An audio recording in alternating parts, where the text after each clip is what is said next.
5 taon na rin ang nakalilipas mula nang mamatay sa kanser sa dugo o leukemia ang nanay ni Jordan.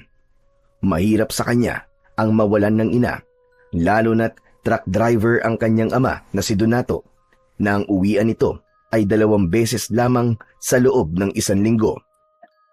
Tuwing araw yun ng Miyerkules at Sabado, at kung linggo, saka pa lamang niya makakasama sa buong maghapon ang kanyang tatay. May mga pagkakataon din na tuwing Sabado lang ito kung umuwi.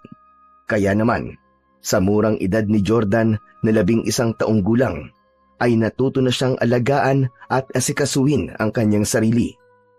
Yun din kasi ang ipinamulat sa kanya ng kanyang namayapang ina. Naturuan niya si Jordan ng mga gawaing bahay, gaya ng pagluluto, paglilinis at paglalaba. Inihanda nito ang anak para sa kanyang pagkawala.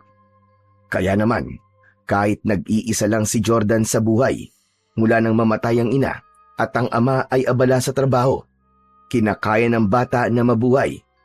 Kaya nga, hinahangaan din siya ng ibang kakilala at kapitbahay. Hanggang isang umaga, galing sa tabing dagat si Jordan. Dumilihensya siya ng mauulam mula sa mga mangingisda na galing sa laot. Tumutulong kasi siya para alisin ang mga nahuling isdang tapulok na nahuli sa lambat. Siyempre, may kabahagi siya dahil sa ginawa niyang pagtulong na maaari niyang iprito o ihawin para meron siyang ulam. Papauwi na siya galing sa tabing dagat nang makasalubong niya ang kaibigang si Tikboy. Uy! Buti nakita kita, Pards! Bakit, Tikboy? May kailangan ka ba sa akin? Wala naman. Kasi nga, dumating na ang tatay mo eh. Tapos tinatanong ka niya sa akin. Ganun ba, Pards? Ito, pauwi na nga rin ako eh. Ito nga, nakadilehin siya ako ng isdang tapulok na maaaring sabawan para may ulam kami ni tatay. Ayos yan, Pards. Pero tsak, magugulat kapag uwi mo. Ha? Bakit naman? May dalang sorpresa sa'yo ang tatay mo, Pards. Talaga? Anong sorpresa niya? Nakita mo ba? Oo, kitang-kita ko. Ano nga? Sinasabik mo naman ako eh. Malalaman mo rin pag uwi mo, kaya bilisan mo na para makita mo yung dala niyang sorpresa. Iniwan na ni Tikboy si Jordan. Napapaisip at napapangiti ang bata kung ano nga ba ang sorpresa na dala ng tatay niya. Napailing na lamang siya dahil binitin pa siya ng kaibigan. Hindi nito sinabi sa kanya kung ano ba ang dala ng kanyang ama, samantalang nakita naman niya yon. Ano kaya yung sorpresa sa akin ni tatay? Sana yung laro ang gusto ko, o kaya naman bagong sapatos at damit. Yes, ayos na ayos yun. Magkakaroon na ako ng bagong gamit. Dahil sa nadaramang kasabikan, ay patakbo na binagtas ni Jordan ang daan papauwi ng bahay nila. Kasabikan at kasiyahan ang kanyang nararamdaman ng mga sandaling yon. Kaya nang makarating ito sa bahay, ay nagmamadaling pumasok. Gaya ng nabanggit ng kanyang kaibigan na si Tikboy, ay totoong masusurpresa siya. Ganun nga ang nangyari, dahil talagang nagulat siya nang pagpasok niya ng kanilang bahay, ay unang bumungad sa kanya ang sorpresang dala ng ama. Isa yung magandang babae, na hapit ang suot na damit, nakatingin sa kanya nang pumasok siya ng pinto ng bahay. Hindi agad nakapagsalita si Jordan. Nakangangalan siya na may halong pagtataka. Agad namang nagsalita si Mang Donato na tatay ni Jordan upang magpaliwanag. O anak, nandito ka na pala. Saan ka na naman ba nagpunta at wala ka nang dumating kami? Sa tabing dagat po, tay. Tumulong po ako sa mga mangingisda para makabahagi po ako ng uulamin. Ah, ganun ba? Siya nga pala anak, may kasama ako, si Persida. Hello, Jordan. Totoo nga pala ang sinabi ng tatay mo. Nagwapo ka. Hindi naman po masyado. Saka, nagmana lang naman po ako kay tatay Oo nga naman. Nakakatuwa pala itong anak mo, Donato. Palabiro. Saan pa ba magmamana ng kagapuhan ng anak ko, kundi sa akin? Oo naman, syempre. Tama ka. Tay, bakit niyo po siya kasama sa pag-uwi? May kailangan po ba sa atin si Aling Persida? Ano ka ba, Jordan? Bakit naman Aling Persida ang tawag mo sa akin? Ano po ba dapat ko pong itawag sa inyo? Jordan anak, mula ngayon ay tatawagin mo na siyang Tita Persida. Mas okay kung Mama Persida. Po? Bakit po? Kasi nga, ako na ang magiging bagong nanay mo. Mag-asawa na kami ng tatay mo. Nagpakasal na kami sa Huwes doon sa Maynila. Anak, matagal na ring patay ang nanay mo, hindi ba? At syempre naman, kailangan ko ring maging masaya at magkaroon ng makakasama sa buhay. Kaya naisipan kong humanap ng mapapangasawa. At dumating nga sa buhay ko ang Tita Persida mo. Nagkain laban kami, kaya heto na nga. Magkasama na kami bilang mag-asawa. Ibig niyo pong sabihin kinalimutan niyo na po talaga si nanay? Hindi naman sa ganun, anak. Isa pa, wala na ang nanay mo. Tapos na ang anumang namagitan sa amin ni Andrea. Kailangan ko na magkaroon ng bagong buhay. Bakit naman, Jordan? Ayaw mo ba sa akin na maging ikalawang nanay mo? Kaya ko ring gawin ang pagmamahal at pag-aalagang ginawa niya sa'yo. Hindi na nagsalita pa ang bata. Inilagay na lang nito ang dalang isdang tapulok sa kusina at pumasok na sa kanyang kwarto. Malungkot at maluwa-luwa si Jordan. Hindi niya gusto ang sorpresang yon ng kanyang ama. Aba, nag-walkout yata ang anak mo, Donato. Pagpasensyahan mo na lamang muna, Persida. Nagulat lang siguro kasi nga bigla na lang kitang isinama dito sa bahay. Hindi ko rin nasabi sa kanya ang tungkol sa pagkakaroon natin ng relasyon. Hayaan mo, at ako ang bahala. Magagawan ko ng paraan yan para maging okay kami ni Jordan. Salamat, Persida. Saka ang tanging inaasam ko lang naman ay matanggap ka ni Jordan bilang bago niyang nanay. Sa loob ng kwarto ay tumutulo ang mga luha ng bata. Hawak niya ang naka-frame na larawan ng kanyang ina. Habang umiiyak ay hinahaplos yun ni Jordan. Hanggang sa makatulog ito na taglay ang hinanakit sa kanyang ama. Si Persida, na bagong asawa ni Donato, ay tagaroon din sa kanilang bayan. Ilang barangay lang ang layo nito mula sa Barrio Domingo na kanilang tirahan. Ibig lang sabihin ay matagal na rin itong kakilala ng kanyang ama. Nagkita sila sa Maynila at nagkaroon ng relasyon. Kinabukasan, araw ng linggo, ay maagang gumising si Persida. Nagluto siya ng almusal, kaya nakahanda na ang pagkain ng magising si Donato. Pinuntahan nito ang anak upang gisingin para sabay silang tatlo na kumain. O anak, iligpit mo na ang pinagtulugan mo at nang makakain na tayo. Mauna na po kayo, Tay. Hindi maaari, anak. Dapat tayong sabay kakain. Maagang ang gumising ang Tita Persida mo Nagganda siya ng almusal para sa atin. Nagluto ng hotdog na paborito mo. Kaya ayusin mo na yung pinagtulugan mo. Hala, sige na, para makapag-almusal na tayo. Mabigat man sa loob, ay walang nagawa si Jordan, kundi ang sundin ang utos ng kanyang ama.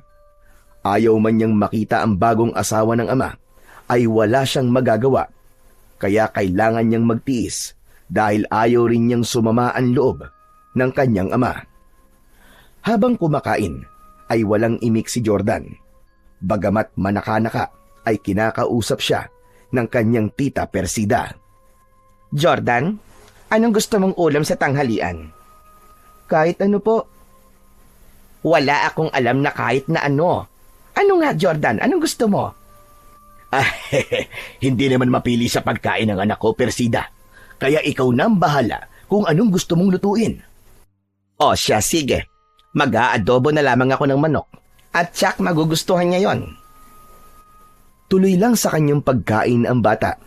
Hindi siya interesado sa kahit na ano pang lulutuin ng kanyang Tita Persida.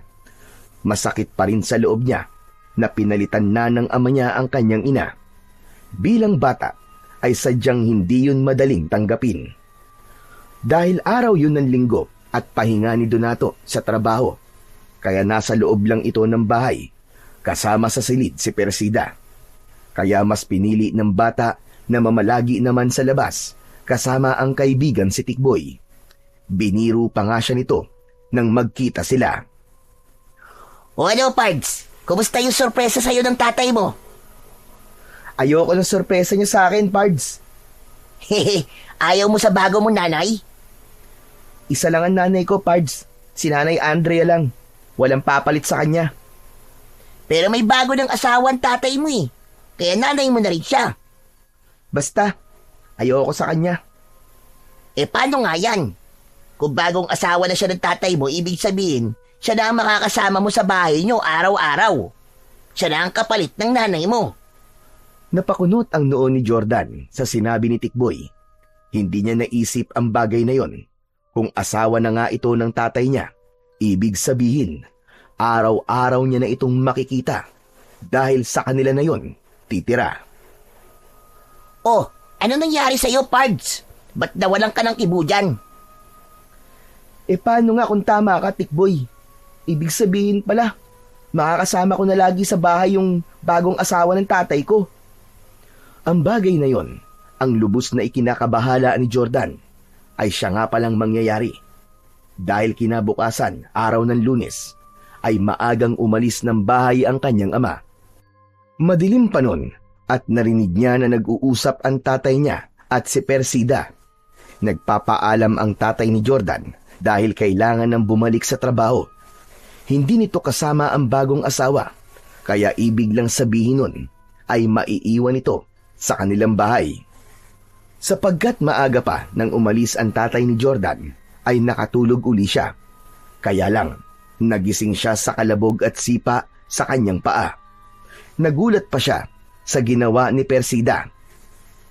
Hoy! Hoy! Aba, umaga na. Bumangon ka na nga riyan. Tumayo ka na. Tama na ang kakatulog at huwag kang batugan. Ha? Bakit po? Inaantok pa po ako eh. Anong inaantok ang sinasabi mo? Huwag kang maarte, Jordan, ha? Bumangon ka na riyan. Kung ayaw mo, tatamaan ka sa akin. Bakit po ba? Aba, ang dami mo pang tanong, ha? Inaantok pa nga po kasi ako. Dati naman pwede po ako matulog ng mahaba eh, at hindi bumangon ng maaga. Noon yon, iba na ngayon. Kailangan maaga kang gumising dahil marami ka pang dapat gawin. Po, ano pong gagawin ko? Maglilinis ka ng bahay, tapos laban mo yung mga damit kong marurumi. Ang sabi kasi ng tatay mo, marunong ka sa gawaing bahay. Ibig sabihin, gagawin niyo po akong katulong? Bakit? Hindi ba pwede? Gagawin ko kung anong gusto ko. Makakarating to kay tatay. Nagpapatawa ka ba? Wala ang tatay mo. Sa susunod na linggo pa ang uwi niya. Kahit na, isusumbong kita sa kanya dahil sa gusto mong ipagawa sa akin.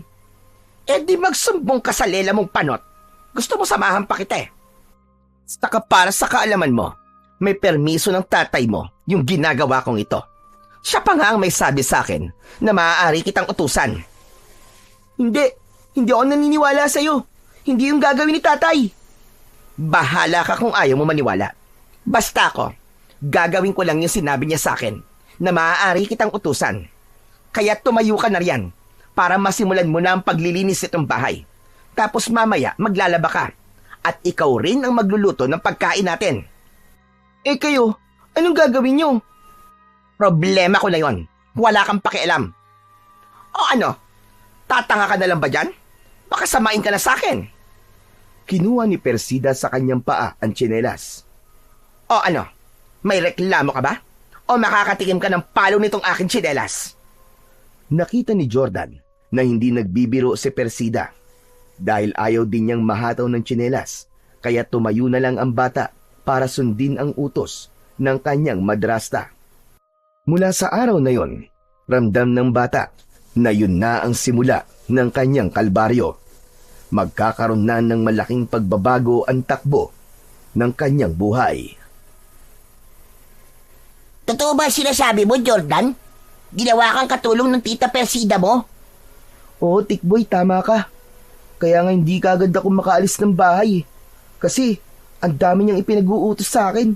Ang daming pinapagawa sa akin. Paano ka nakaalis kung marami siyang pinapagawa sa'yo? Hinintay kong makatulog siya. Nang makatulog siya, ayun, tinakasan ko. Grabe! Ang sama naman ng ugali ng tita Persida mo. Tama ka. Masama talaga. Lalo siya nakakagalit. Dapat yan, malaman ng tatay mo. Hindi ko nga alam kung totoo ba yung sinabi niya eh. Na may permiso daw ni tatay yung ginagawa niyang pag-utos-utos sa akin. Hindi naman siguro gagawin yun ng tatay mo, no? Na maging katulong ka? Papayag ba yun ng ganon? Ewan ko. Hindi ko rin alam kung ano ba ang totoo. Kung talaga bang okay lang kay tatay na gawin akong katulong ng bago niyang asawa. Alam mo, Jordan, wag mo nang isipin yan. Mabuti pa, maglaro na lang muna tayo. Oo nga, buti pa nga. Gusto ko yung larong shato. O sige, gusto ko rin yun. Miss ko nang sumigaw ng, Shato! Ayos, sige. Hahanap lang ako ng patpat at kapirasong kahoy na gagamitin natin sa paglalaro. Nalibang ang dalawang bata sa paglalaro ng shato. Hindi na nila namalayan ng oras. Malapit ng dumilim. Saka pa lang nila nalaman na matagal na silang naglalaro. Naku, lagot! O bakit, Jordan? Malapit ng dumilim, Pards. Baka mamaya pagalitan ako ng babaeng yun. Sabihin mo, nakipaglaro ka lang. Uuwi na muna ako. Gusto mo samahan na lang kita? Ako magpapaliwanag kung bakit di ka kagad nakauwi. Hindi na. Ako na lang. Kaya ko nang gawin yun, Pards. Ako na magpapaliwanag sa kanya kung bakit hindi kagad ako nakauwi. May kaba sa dibdib na umuwi si Jordan. Medyo malayo pa siya ay nakita na niya na nakaabang sa may pinto ng bahay si Persida. Kaya nang makalapit siya ay mataas ang boses at kasama rin ang pagtaas ng kilay na kinumpronta niya ang bata. Bakit ngayon ka lang, ha? At saan ka galing? Kwan po eh. Sa kaibigan ko po, nakipaglaro lang po ako. Ayon! Sinasayang mo lamang ang oras sa paglalaro. Pero yung mga trabaho dito sa bahay, tinatakasan mo. Dati naman po ako nakikipaglaro sa kaibigan ko eh. Ilang ulit ko bang sasabihin sa'yo na iba noon at lalong iba ngayon? Dahil kung dati ikaw lang ang nasusunod sa gusto mo dahil walang nakikialam sa'yo, iba na ngayon dahil may pakialam na ako sa mga gagawin mo at hindi pwede sa akin ang katamaran mong yan. Buong akala ni Jordan ay hanggang sermon lang ang kanyang mapapala mula sa kanyang tita Persida. Kaya lamang, hindi ganun ang nangyari. Dahil biglang piningot ng babae ang kanyang tenga, kaya napasigaw siya sa sakit. Aray! Aray ko po! Ang tenga ko po masakit! Talagang masasaktan ka sa akin dahil hindi mo ako sinusunod. Pero naglaro lang naman po ako. Ang sabi ko sa'yo, huwag kang aalis ng bahay, di ba? Pero hinintay mo lang ako makatulog at tumakas ka. Gusto ko lang naman po maglaro eh. Hindi nga pwede. Dahil marami kang dapat na gawin dito sa bahay. At dahil sinuway mo ko, dapat lang sa'yo ay pinaparusahan. Isang patpat ang nakita ni Persida at inihataw yun sa puwetan ni Jordan. Aray! Aray ko po! Aray! Yan ang nararapat sa'yo. Pasaway na bata. Ano po bang problema nyo? Bakit niyo po ito ginagawa sa akin? Ano bang kasalanan ko sa inyo? At nananakit po kayo. Kabago-bago niyo lang po dito sa bahay namin, ganyan na kayo. Wala kang pakialam. Kahit ano pa ang gawin ko sa'yo, gagawin ko. Naiintindihan mo ako? Malaking katanungan yun sa isipan ni Jordan. Oo nga't bagong asawa siya ng kanyang tatay, pero wala siyang karapatang manakit. Lalo na kung wala siyang ginagawang kasalanan. Hindi rin makatwiran para sa bata na dahil nakikipaglaro siya at di natapos ang gawaing bahay ay parurusahan na kagad at sasaktan siya. Hindi ganun magdisiplina ang kanyang namatay na ina. Kahit ang kanyang ama ay hindi rin ganun na basta na lamang siyang sasaktan. Kahit sa mga simpleng pagkukulang o pagkakamali lang. Kaya hindi ganap na maunawaan ni Jordan ang tunay na dahilan ng pananakit sa kanya ni Persida. Samantala, ang ginawang pananakit ni Persida kay Jordan ay nakita pala ng kaibigan ng bata na si Tikboy. Sinundan pala siya nito hanggang makauwi dahil nga nakita niyang nakaramdam ng takot at pagkabahala si Jordan nang inabot sila ng hapon sa paglalaro.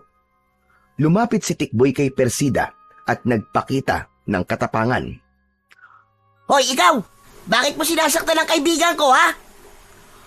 At sino ka naman bubwit ka? Nagtatapang-tapangan ka pa, ha? Anong ginawa mo kay Jordan? Wala ka ng pakialam, batang uhugin. Ang sama-sama ng ugali mo. Bigla ka na lamang nananakit. Lagot ka. Isusumbong kita kay Mandonato dahil sa ginawa mo sa kaibigan ko. Hindi ako natatakot. Kahit pa sa general o kaya sa presidente ng Pilipinas ka pa magsumbong. Tikboy, umuwi ka na lang, sige na. Huwag ka na lang makialam dito.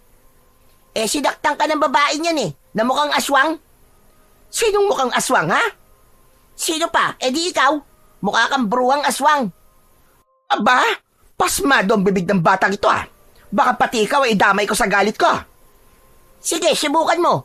At tatama sa ulo mo tong batong hawak ko na kanina ko pa gustong ipukol sa'yo. Dahil nakita kong sinasaktan mo ang kaibigan ko. Tikboy, sige na. Umuwi ka na lang, Tikboy. Kaya ko nito, ako nang bahala. Talaga lang, ha? Kaya mo, ha? Pero oras na makita ko uli na sinaktan ka ng babaeng mukhang aswang na yan, hindi ko siya tatantanan. Hindi ako natatakot sa kanya.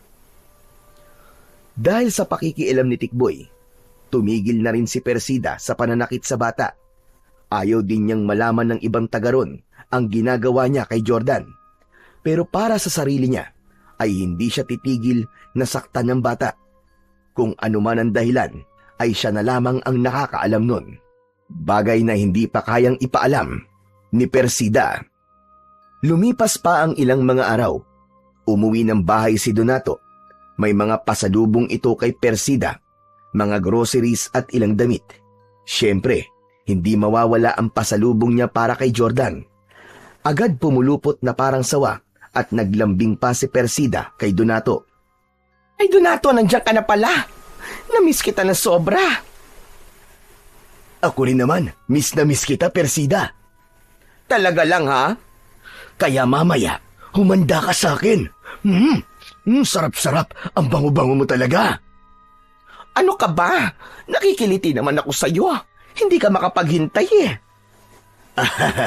Siya nga pala. Kumusta naman ang pakikitungo sa'yo ng anak ko? Okay lang. Gaya ng bilin mo sa akin, ako ang bahala sa kanya na dapat ay asikasuhin ko siya at pagsilbihan. Yun naman ang ginawa ko. Ang swerte ko naman talaga sa misis ko, aba. Salamat naman at itinuturing mong parang tunay na anak si Jordan. Dinig na dinig ni Jordan ang mga sinabi ni Persida. Nag-iinit ang kanyang puno ng tenga. Gusto niyang sumigaw at sabihin na nagsisinungaling ang kanyang tita Persida. Pinipigilan niya yon, kaya lamang pilit na kumawala ang kanyang nararamdamang galit. Hindi, tay. Sinungaling po ang babaeng yan. Hindi po totoo sinasabi ng asawa niyo. Ako po nagsisilbi sa kanya, samantalang siya, buhay reyna. At Jordan, ano pa sinasabi mo? Bakit ka ganyan? Totoo naman yun ah. Lahat ng trabaho dito sa bahay kung pinapagawa mo, ginagawa mo akong katulong. Nakakasama ka ng loob, Jordan. Pagkatapos ng pagsisilbi ko sa'yo, ipinagluto pa kita ng masarap. Ganyan pa ang gagawin mo sa akin. Papaligtaran mo ako sa harap ng tatay mo. Anong binabaliktad? Talaga namang akong gumagawa ng trabaho dito sa bahay ah. Tama na. Tama na ang pagsisinungaling mo. Huwag kang magsabi ng hindi naman totoo. Grabe ka. Ang husay mo talagang umarte. Hindi ako umaarte. Donato, mahal. Paniniwalaan mo ba ang sinasabi ng Jordan na yan?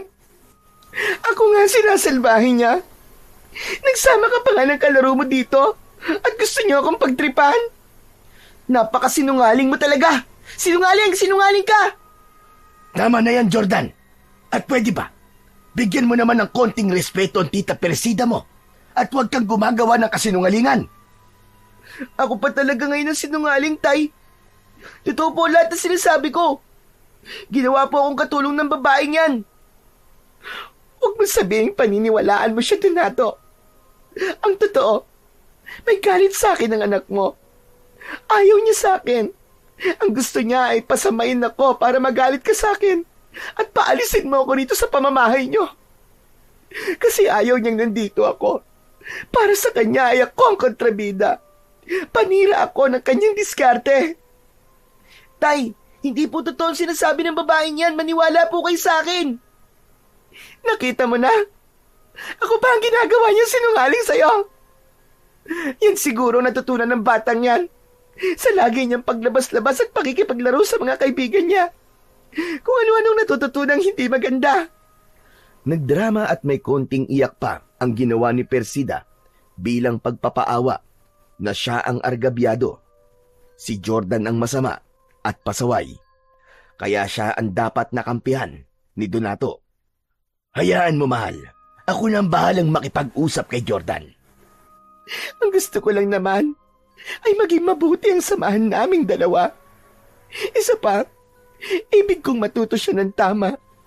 Sabi ko nga sa iyo, hindi ba? Para ko na rin tunay na anak si Jordan. Kasi nga mahal kita. At kaya ko rin mahalin ang anak mo. Piimbagang at tila nagngangalit ang mga ngipin ng bata sa mga kasinungalingang naririnig niya mula sa bibig ng bagong asawa ng kanyang ama. Kaya lang, ayaw niya nang gumawa pa ng eksena, kaya nagtingpi na lamang siya. Lihim namang napapangiti si Persida dahil ramdam niyang siya ang pinaniniwalaan ni Donato. Nang kausapin nga ni Donato ang anak, ay napatunayan ng bata na mas pinaniniwalaan nito ang bagong asawa. Jordan, ayoko ng ginawa mo, ha? Tay, wala po akong masamang ginawa. Yung mga sinabi sa akin ng tita Persida mo, gusto mong paalisin siya rito. Kaya kung ano-anong sinasabi mo masama tungkol sa kanya. Imposible. Talagang mas naniniwala kayo sa kanya, Tay. Kilala ko ang tita Persida mo. Tay, anak niyo po ako. Hindi niyo po ba ako kilala?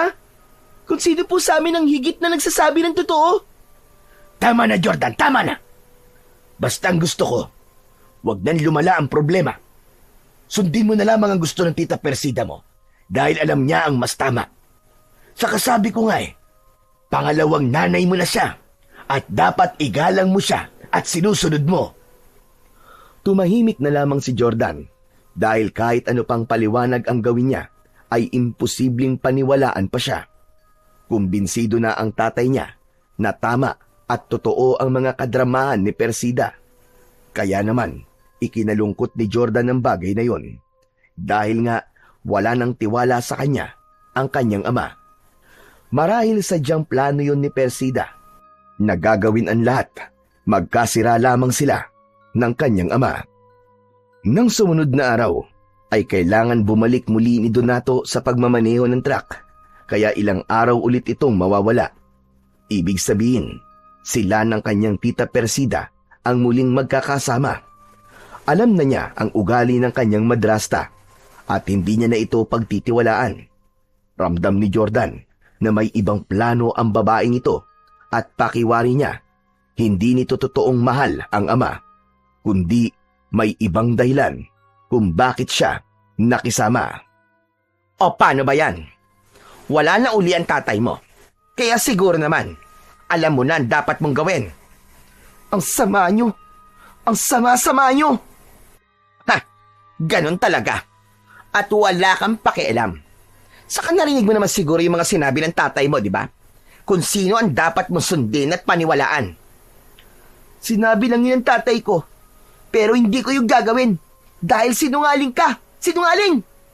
Eh di sige. Kung gusto mong magmatigas, ikaw rin ang kawawa. Sino ba sa atin ang paniniwalaan ng tatay mo? Hindi ba't ako yon? Ano ba talaga ang kailangan mo sa tatay ko, ha? Sa akin na lang yon. Ko naman sasabihin sa'yo. Nako, ba't ko ba kailangan makipagtalo? Wala naman akong mahihita sa'yo, no? Kung ano man ang plano mo, hindi ako papayag na mangyari yon. Nagbabanta ka ba? Hindi. Kundi sinasabi ko lang sa'yo. Kasi wala akong katiwa-tiwala sa'yo. Hindi ko nga alam kung ano nagustuhan ng tatay ko sa'yo eh. napakasama ng ugali mo. Ugaling basura.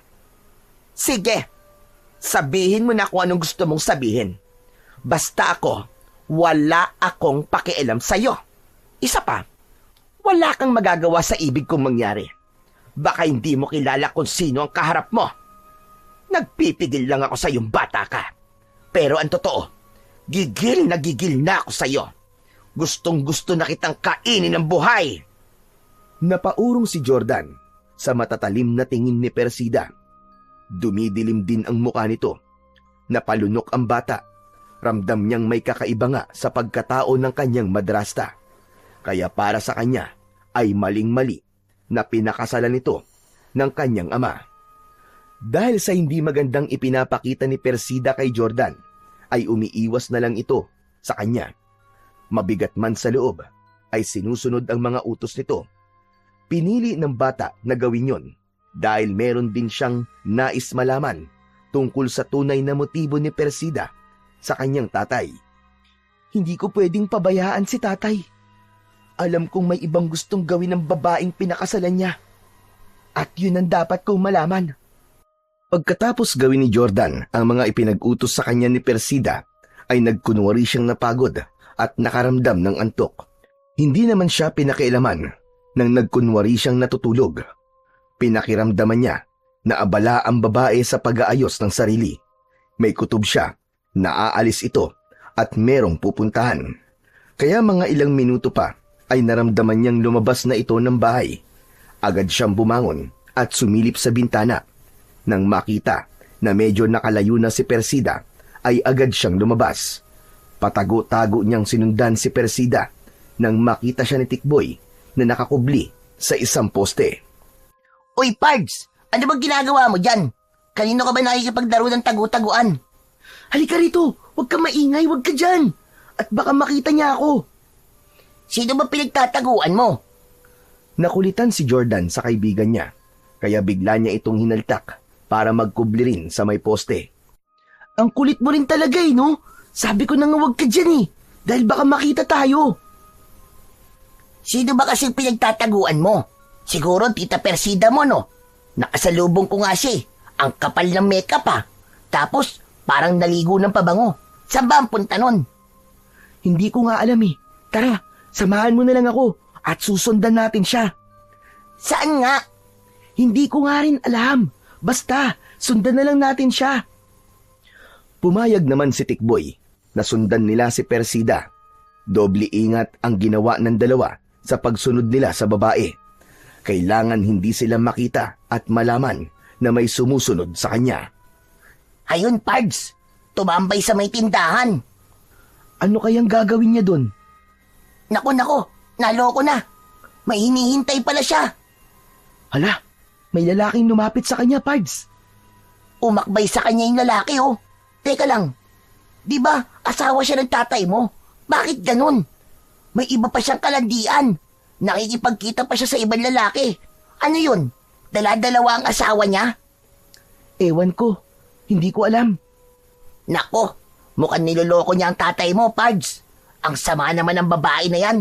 Anong gusto mong gawin natin? Sugurin natin? Tapos upakan natin yung kasama niyang lalaki?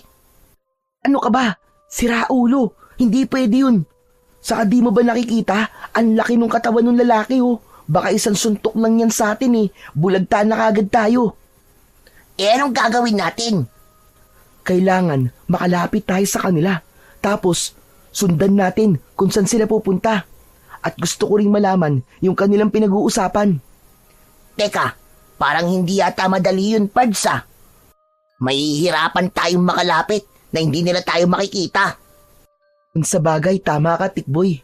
Pero sino nga kaya ang lalaking yun? Samantala, silipin natin ang pakikipagkita ni Persida sa lalaking nakita ni na Jordan at Tikboy. Huwag tayo rito, Alfonso.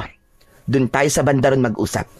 Hindi ako komportable dito na malapit sa tindahan. Sige ba? Ikaw ang bahala. Alam mo naman, di ba? Nasunod-sunuran lang ako sa'yo.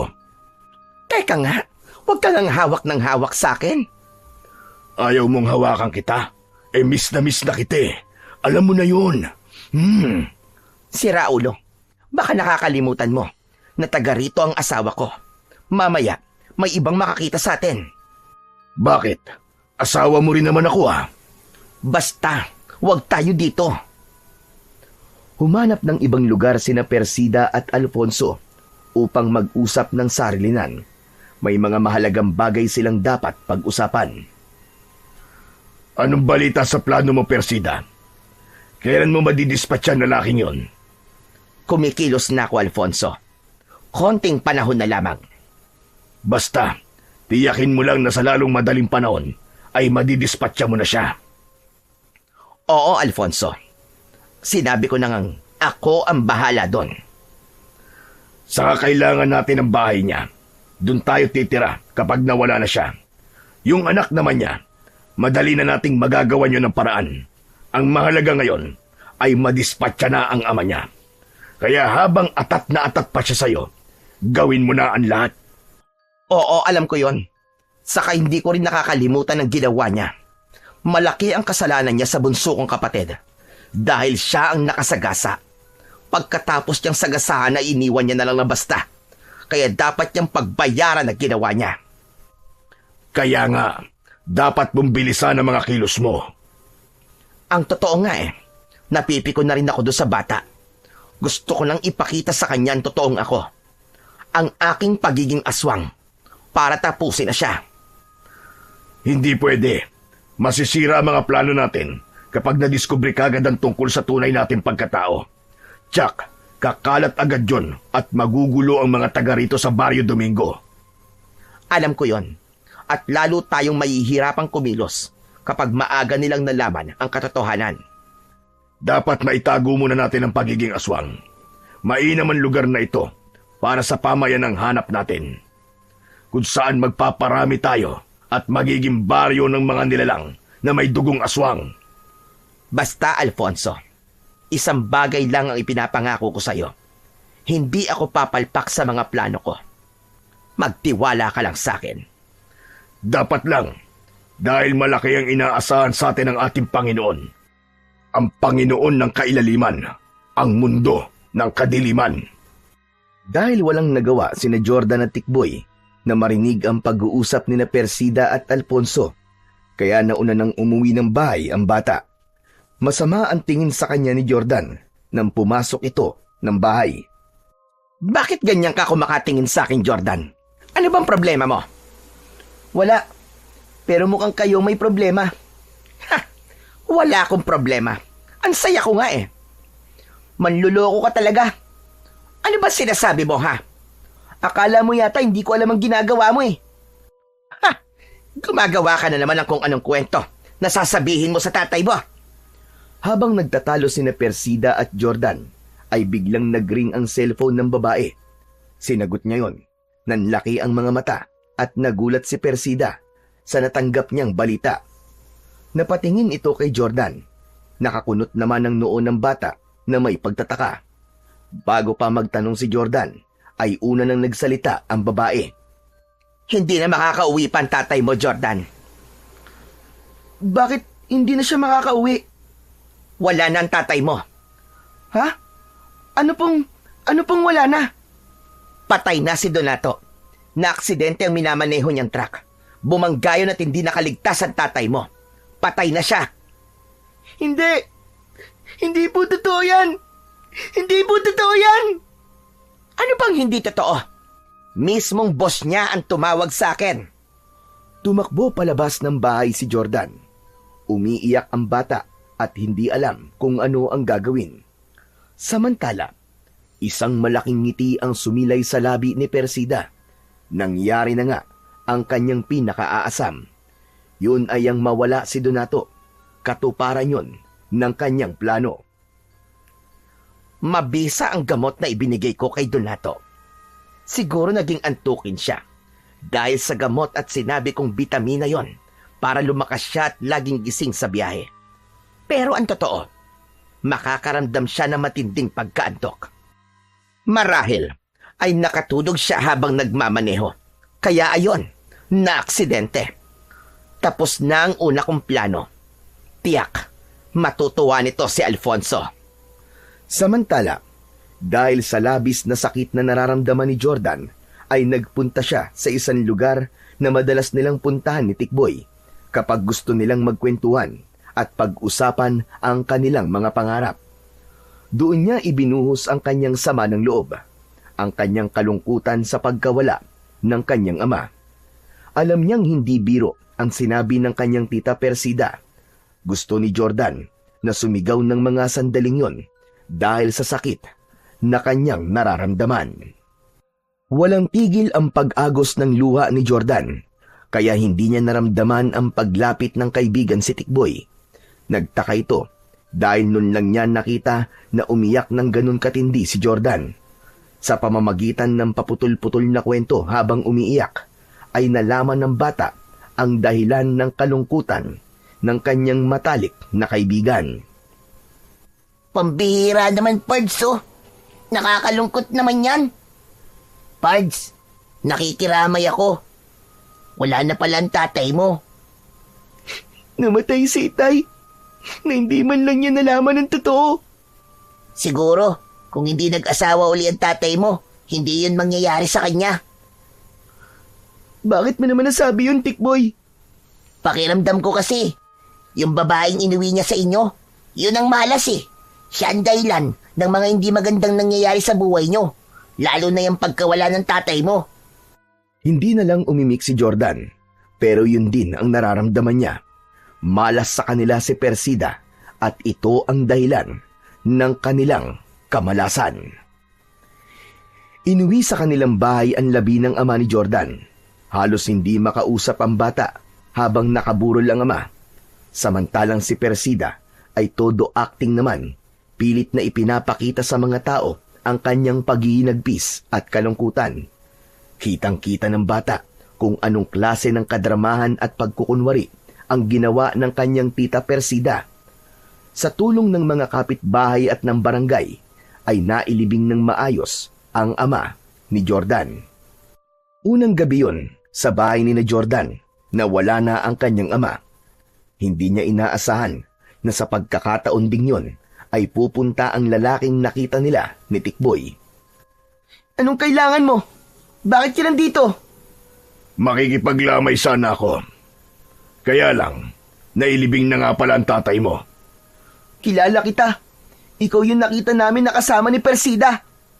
Teka, wala kayatang paggalang sa kanya. Tita Persida dapat ang itawag mo.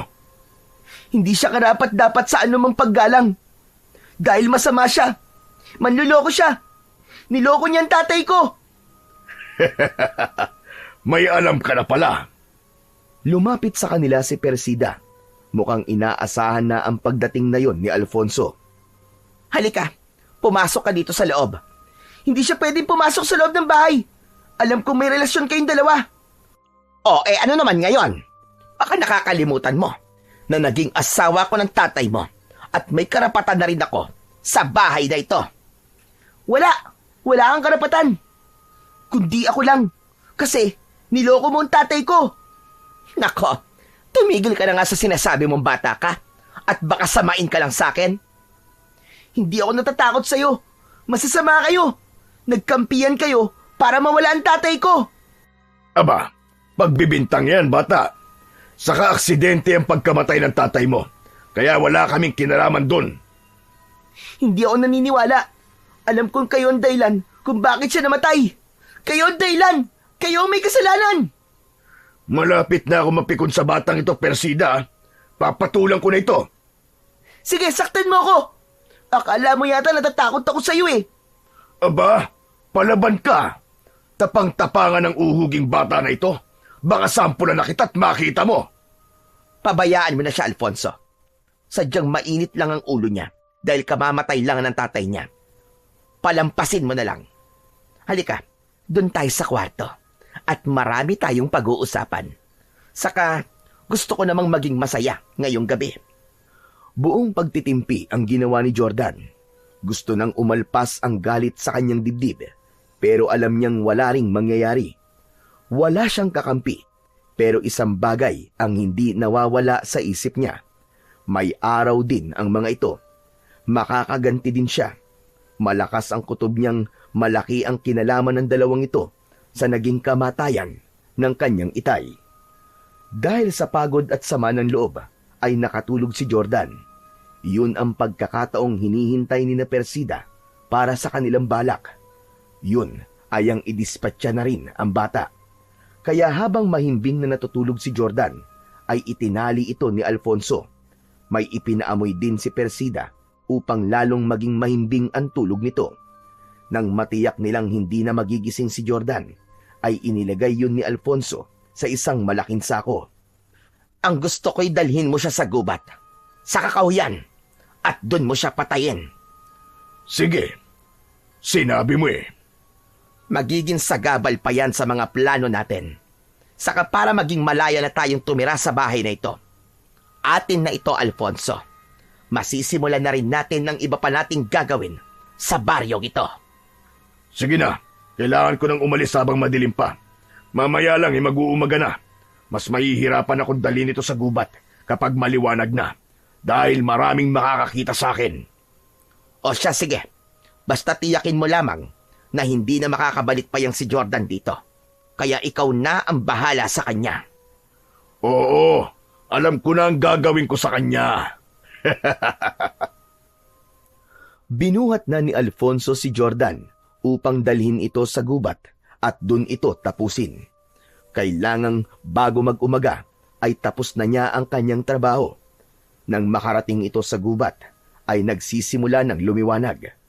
Nang sa di inaasahan ay may naramdaman siyang tila may iba pang tao sa lugar na yon. Kaya bahagyang nabahala si Alfonso. Naisip niya na napakaaga pa para magkaroon ng ibang tao sa lugar na yon.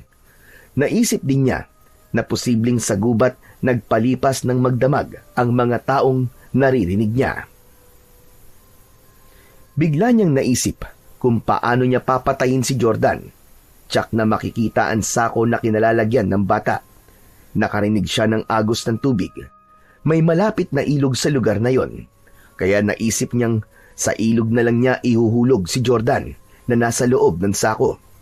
Kapag naihulog niya sa ilog ang bata, ay maaaring mamatay ito sa pagkalunod. Hindi rin agad makikita ng mga taong naroon dahil aanurin ng agos ang sako kung saan nakasilid ang bata. Kaya yun na nga ang ginawa ni Alfonso. Ipinaanod na lamang niya sa umaagos na ilog si Jordan para doon na rin ito bawian ng buhay. Saka nagmamadaling umalis na si Alfonso para bumalik kay Persida na naghihintay sa kanya. Sigurado ka bang hindi na makakabalik pa ang batang yon? Oo naman, siguradong sigurado. Baka nga, pinagpepiesta na yun ng mga hayop sa gubat eh. Magaling, Alfonso. Magaling. Hindi ipinaalam ni Alfonso ang tunay niyang ginawa kay Jordan para wala na silang pagtalunan pa. Lalo na kung hindi magugustuhan ng babae ang kanyang naging desisyon na ipaanod sa ilog ang bata at hayaang doon ay malunod. Samantala, sa kabilang bahagi naman ng ilog ay naroon ang magtiya na sina Munina at Enteng. Nililinisan nila ang mga laman ng halamang ugat na kanilang nahukay na magiging pagkain at ibibenta sa mga kakilala. Paghuhukay ng mga ligaw na halamang ugat na maaaring kainin ang ikinabubuhay nila. Bukod pa ron ay ang pagtatanim ng mga gulay. Dahil humiwalay si Enteng sa kanyang tiya Munina, kaya siya ang nakakita ng sako. Napasigaw ito at hindi maipaliwanag ang nararamdamang kasiyahan at pagkabahala. Tiya! Tiya, dali! Tiyang Munina, halika dito, dali! May kayamanan dito! Nagmamadali namang pinuntahan ng matandang babae ang pamangkin na natataranta sa pagtawag sa kanya. Ano bang kayamanan na sinasabi mo, ha? Ito nakita ko, nasa loob ng sako kayamanan. Loko kang bata ka. Ano bang kayamanan na sinasabi mo? Hindi kayamanan ng laman yan. Saka kung kayamanan yan, aanurin ba naman yan ang agos? Mabuti pa, buksan mo na, dalian mo. Pinalag ni Enteng na may pagkasinto-sinto ang tali ng sako.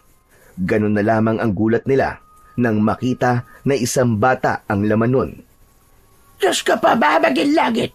Isang tao. Isang bata ang laman na sako. Lagot! Patay na bata! Patay na bata, tiya! Hindi pa siya patay. Buhay siya, Enteng. Humihinga pa siya. Alisin mo sa sako, dali. At dalhin mo sa pampang ng ilog. Baka mailigtas pa natin siya. Sinunod ni Enteng ang utos ng kanyang tiya Monina. Dinala sa pangpang ang bata. Ginawa ng matandang babae ang lahat ng magagawa niya at kakayahan niya para iligtas si Jordan. Di nagtagal ay gumalaw si Jordan. Isinuka ang tubig na kanyang nainom at himalang nagkamalay ito. Napapalakpak pa si Enteng dahil sa labis na kasiyahan. Ang galing! Ang galing! Buhay siya! Buhay yung bata! Salamat sa Diyos at nakaligtas siya. Sino po kayo? Saka, ano pong lugar ito? Hello! Andito ka sa ilog, bata! Niligtas ka ni tiya ko! Ha? Bakit ako nandito? Wala akong maalala kung paano ako nakarating dito. Nakita ka ni Enteng na nakatali sa loob ng sako. Mabuti na lang, wala ba siya bang nangyari sa'yo at nakaligtas ka? Maraming salamat po sa tulong niyo, Lola. Lola Monina, yun ang tawag mo sa akin. At siya naman ang pamangking ko na si Enteng. Wala ka bang maalala kung bakit ka nasa loob ng sako? Nakatingin lamang si Jordan kay Lola Monina. Pilit niyang inaalala ang mga pangyayari. Sa kanyang gunita ay bumalik ang alaala niya na nakatulog siya pagkatapos ng libing ng kanyang ama. Ang tungkol sa pagkakasilid niya sa sako ay posibleng kagagawan ni na Persida at Alfonso. O ano bata, may naaalala ka na ba? Opo, Lola Monina. Naalala ko na po. Napakasama talaga nila. Sila ang may kagagawan kung bakit ako nandito sa gubat at kung bakit ako naanod sa ilog. Kagagawan nila yon. Gusto nila akong patayin. Awa ang naramdaman ni na Lola Monina at Enteng para kay Jordan. Lalo na nang makita nilang nagsimula ng umagos ang luha ng bata dahil sa matinding paghihirap ng kanyang kalooban. Galit ang namumuo sa dibdib niya para sa mga taong gustong mamatay siya. Hindi na muna nag-usisa pa si Lola Monina. Ramdam niya ang paghihirap ng kalooban ni Jordan, kaya minabuti nilang umuwi na muna. Nilikom na rin muna ni Enteng ang mga lamang ugat na kanilang hinugasan sa ilog para iuwi ang mga ito. Dahil mahina ang katawan ni Jordan, ay inalalayan naman siya ni Lola Monina habang naglalakad papauwi. Pagdating sa kanilang bahay, ay naghanda muna ng pagkain si Lola Monina dahil alam niyang gutom ang bata. Dahil may natira silang ulam na tapang usa, kaya kanin na lamang ang niluto ng matandang babae. Maraming nakain si Jordan dahil sa matinding gutom. Pagkatapos kumain at makapagpahinga, ay kusa ng ikinuwento ni Jordan kina Lola Monina at Enteng ang mga pangyayari. Nakaramdam din ng galit ang matanda para sa mga taong gumawa ng masama sa bata. Talagang sagana na ang kasamaan sa panahon ngayon. Kaya nga pinili namin ni Enteng at tumira na sa malayo sa mga tao. Dahil hindi mo na alam kung sino ang dapat pang pagkatiwalaan. Sama naman nila, Jordan. Dapat dito ka na lang sa amin eh. Kasama si Tia Monina. Kasi mabait kami. Oo, Enteng. Alam kong mababait kayo. Dahil nga tinulungan niyo ako. Ang mga taong sinasabi mo, dapat silang mawala, Jordan. Dahil kung mabubuhay pa sila, marami pa silang gagawing kasamaan at may mga tao pa silang ipapahamak. Hindi ko lang po sila gustong balikan at gantihan. Kundi kailangan ko din po mabawi sa kanila ang bahay namin. Na iniwan po ng aking ama't ina. Para po sa akin yun. Dahil pinaghirapan po yun ng mga magulang ko. Kung sa bagay tama ka sa parte na yan, hindi dapat mapunta sa kanila ang bahay na galing pa sa mga magulang mo. Samantala, sa Barrio Domingo, Sa bahay na iniwan ni Jordan kung saan nakatira sina Persida at Alfonso, nagsasaya ang mga ito. Ipinagbubunyi nila ang kanilang tagumpay sa kanilang mga plano. Magiging malaya na tayo, Alfonso. Wala nang makikialam sa atin ngayon. Kaya atin na ang lugar na ito. Maaari na nating isama dito ang iba pa nating mga kauring aswang. At dito natin pagpaplanuhan ang iba pa nating gagawin sa baryong ito. Tama ka. Sabik na rin ang mga kalahi nating gawin ang kanilang mga gusto. Lalo na ang palaganapin ng ating pagiging aswang sa lugar na ito. Maya-maya pa, habang nag-uusap ang dalawa, ay nagbago na ang kanilang mga anyo. Handa na nilang ipamala sa baryo ang kanilang tunay na katauhan at ipalasap ang kanilang kasamaan. Tayong mga aswang asmo ang siyang mga hari sa baryong ito. Kaya humanda silang mga taga rito. Matitikman natin ang kanilang mga lamang loob na lalong magpapalakas sa atin. Ama ka, nagawa mo na mga pagiganti sa naging kamatayan ng iyong kapatid. Dahil wala na si Donato at wala na rin ang anak niyang si Jordan. May iba ka pa bang gustong gawin, Persida? Marami pa, Alfonso. Nais kong ako ang maging kauna-unahang babaeng aswang na magkakaroon ng kakaibang lakas. Mapapasunod ko ang ibang uri ng mga aswang. Pero siyempre, hindi ako kasama dun. Dahil alam kong espesyal ako sa'yo. Alfonso, marami na tayong pinagsamaan sa hirap at ginhawa. Sinuportahan mo ko sa mga plano ko. Kaya siyempre, iba ang pagtrato ko sa'yo. Yan. Yan ang gusto ko sa'yo, Persida. Hindi ka nakakalimot. Magkahawak kamay pa ang dalawang aswang na lumabas ng bahay na nasa anyo sila ng nakakatakot na halimaw na hawig sa asong ulol at kawangis din ng kambing.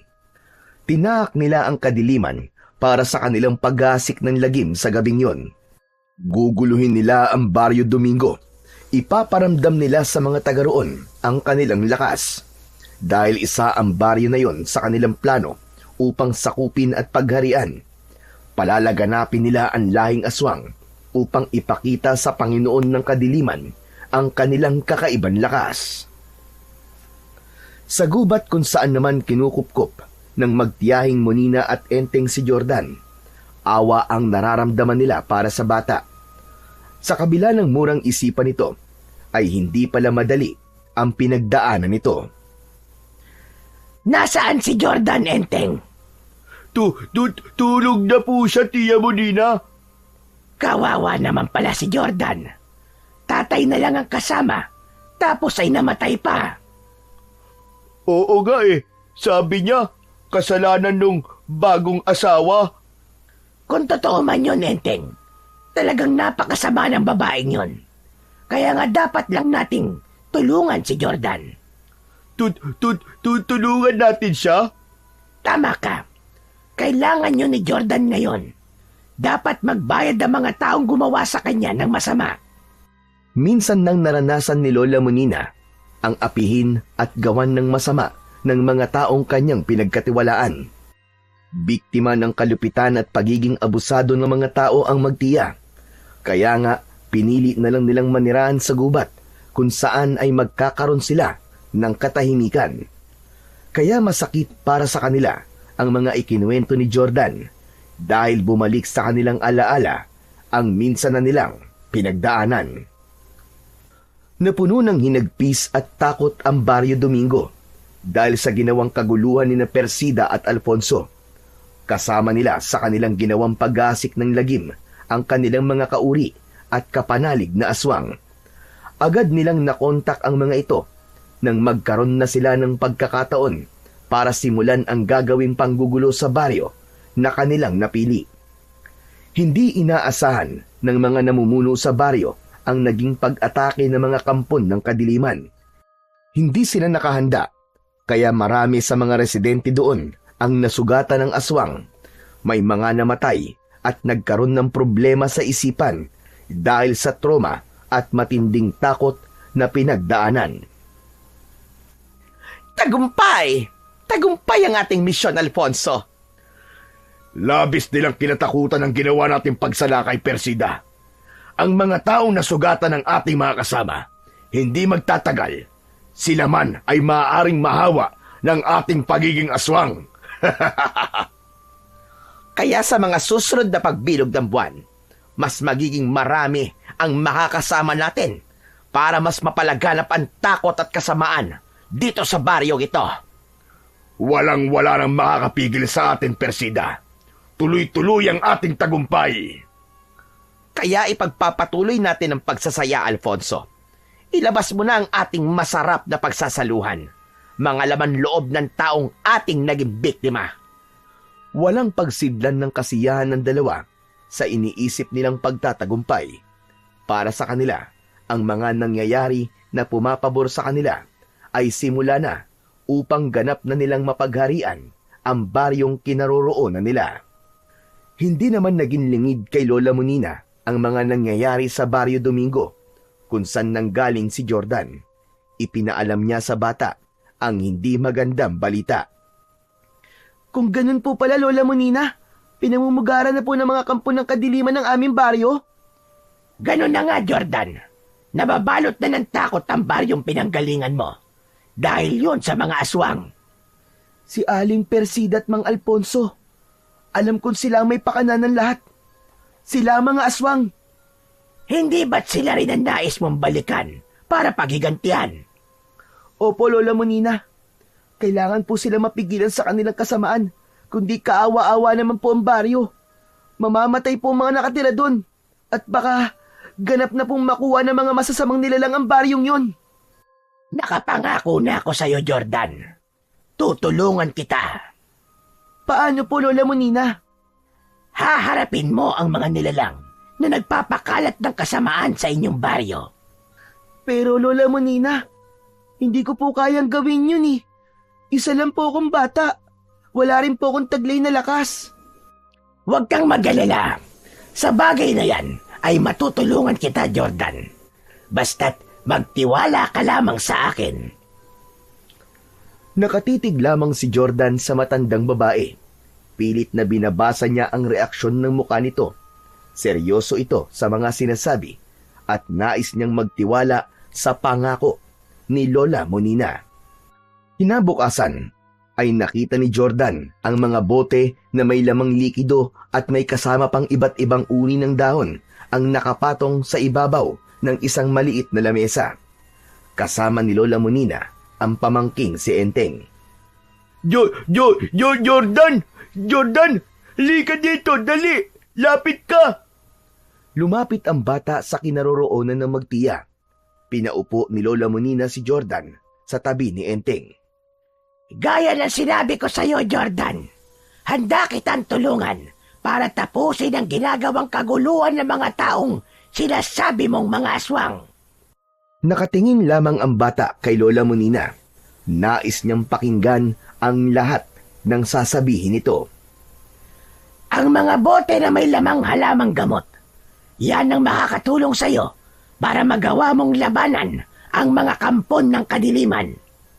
Hehehe, mahusay Lola Monina ko. Mabagsik siya mangkukulam. Totoo yun.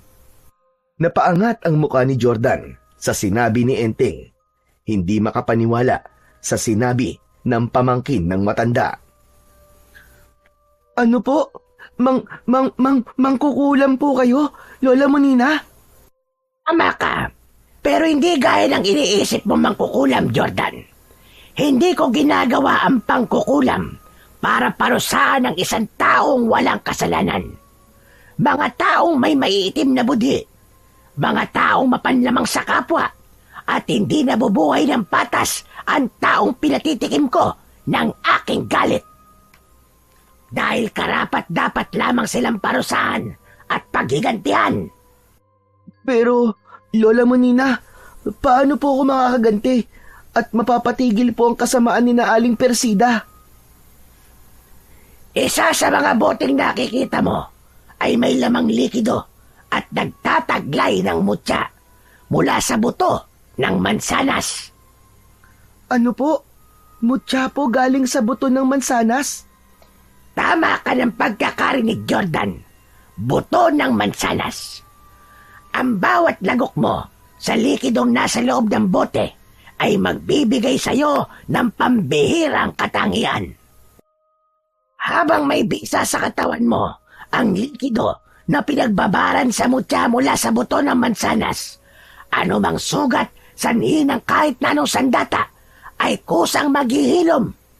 Magbibigay din sa iyo to ng liksi sa pagkilos at lakas na kailangan para harapin mo ang mga aswang. At hindi lang yun. Heto, kunin mo ang maliit na supot na ito.